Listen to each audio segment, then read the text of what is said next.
Dubai প্রবাসী Suman Mia ২০ March সকালে দেশে এসেছেন। বিদেশে বসেই অনলাইনে ট্রেনের টিকিট কেটে রেখেছিলেন। উড়োজাহাজ থেকে নেমেই চলে আসেন বিমানবন্দর রেলওয়ে স্টেশনে। মোহনগঞ্জ এক্সপ্রেসে চেপে বাড়িতে যাবেন। ঈদের আনন্দ ভাগাভাগি করবেন প্রিয়জনদের সাথে। বিদেশ থেকে দুবাই থেকে বাংলাদেশে আসলাম এয়ারপোর্টে। বাংলাদেশ এয়ারপোর্টে এসে আমার অনেক আনন্দিত লাগলো। এখন বাংলাদেশ এয়ারপোর্ট থেকে আসার পরে যখন আমি বাংলাদেশ রেল স্টেশনে আসলাম তখন আমার আরও আনন্দিত লাগলো। যখন মনের ভিতরে অনেক অনুভব হইলো যে মা বাবা ভাই বোন আত্মীয় স্বজন সবার সাথে আমি ঈদের আনন্দ বুক করতে পারবো।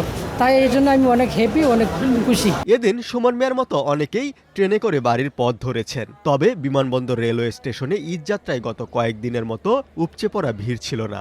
তাই সবার মুখে স্বস্তির হাসি।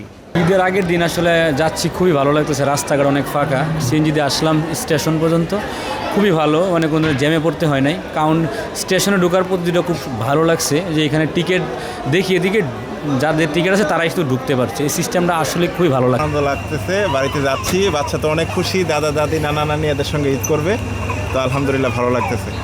সকালের দিকে কিছুটা ভিড় থাকলেও বেলা বাড়ার সঙ্গে সঙ্গে স্টেশন চত্বর ও প্ল্যাটফর্মগুলো অনেকটাই ফাঁকা হয়ে আসে। এদিন বড় কোনো শিডিউল বিপর্যয় ছাড়াই নির্ধারিত সময়ে ছেড়ে গেছে অধিকাংশ ট্রেন। প্ল্যাটফর্মে ফাঁকা ছিল এবং কি ট্রেনেও আজকে ফাঁকা। অবশ্য আজকে লাস্ট দিন, আজকে অবশ্য ফাঁকা থাকারই কথা।